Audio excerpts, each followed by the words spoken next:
wouldn't take off your gloves if you had them on.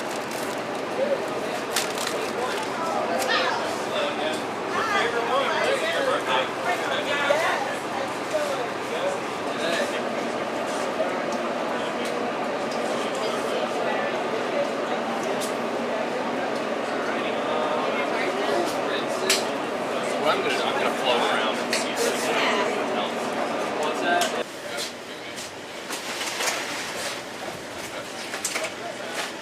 Hey, Don B. Yes, here.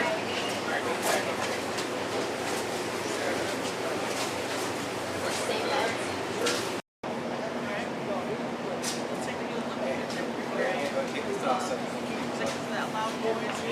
Elvin, what you doing? This way, sir.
Alright, we see that he's breathing fast, he's not breathing, he's not really conscious of breathing airway. Intubate immediately, right with protecting airway, really moving down to the secondary survey and bleeding. Step is, I don't know if you've done this before. I haven't.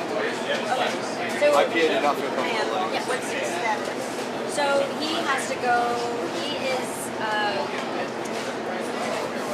urgent, so he needs to go to a trauma number 1 category. So he needs to get airlifted. Well, you're right, you wrote Hemorrhage on a 9 line.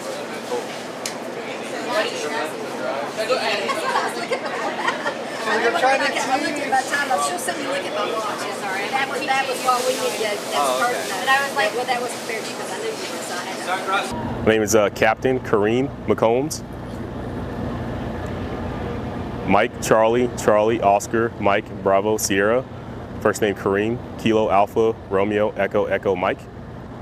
Now I'm the 181st Seaburn Company Commander, and I'm part of Task Force 1, for Seaburn Task Force 1. I'm part of Task Force 1, and Task Force 1 is led by 62nd Engineer Battalion, and they are comprised of 4 task force companies. You have their HAC for 62nd Engineer Battalion, and you have 181st Seaburn Company, which is my company. Then you have 586 Air Support Medical Company. Then you have the 87 Sapper companies.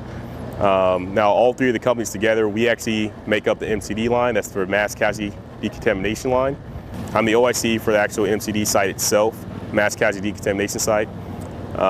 What we do, we actually perform decontamination operations for radiation exposure, looking at the fallout effects, trying to attack the debris, right?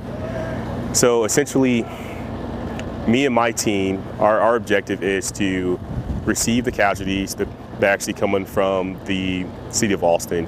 They process through our decon line. From there, we decon them. They could be a wet decon or a dry decon. And our main goal is to make sure that, we decon them to minimal risk and actually process them through to the next company, which is going to be the 586 Air Support Medical Company, which again makes up the MCD line. From there, they're actually going to triage them. We actually talk to healthcare providers, and from there, they're actually going to send them off to either a hospital as far as the evac in the FFLAs, or they're going to send them to a catch collection point.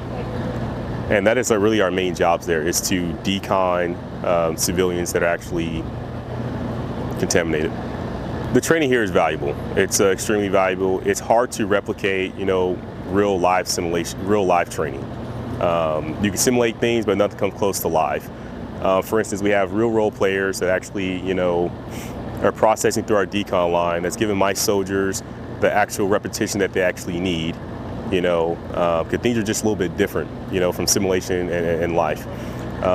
Injects are very, realistic as well. So it stresses their system, it stresses the CP systems, and most importantly, the task force system as well. So then in the event that, America's worst day actually does happen, and then we're actually here to support the lead federal agency, we actually know exactly what we need to do. And most importantly, we have that confidence in ourselves and confidence in our equipment that we're actually going to be out here and perform MCD operations.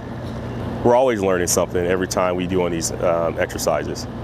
Just because, for one, the terrain, the layout is completely different, so that's going to determine how we actually establish and set up the MCD site itself. Weather conditions, there's different scenarios that's out there that we have to pay attention to. So for instance, we're here in Texas, right, for one. So if something was to actually happen, if you look at their state laws, they are actually allowed to carry their personal firearms with them. So that's something we had to take consideration. So in case they do come through the MCD line, we're going to have to decon their weapons as well and give it back to them. So we have to work through that piece. What does that look like exactly? So being part of the DSERF is,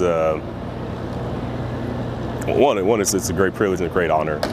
Just because we're actually out here affecting the homeland. We're homeland defense if you think about it, right? If something was to happen, of course you have the local agencies that's there within the state, but then when the federal agency gets activated, then we get to come out here and support them as well. And that's kind of what it's all about, right? Giving back to the community. That's what we do in the military as far as duty. So I feel like we definitely get to answer the nation's calling right here at home when they need us the most.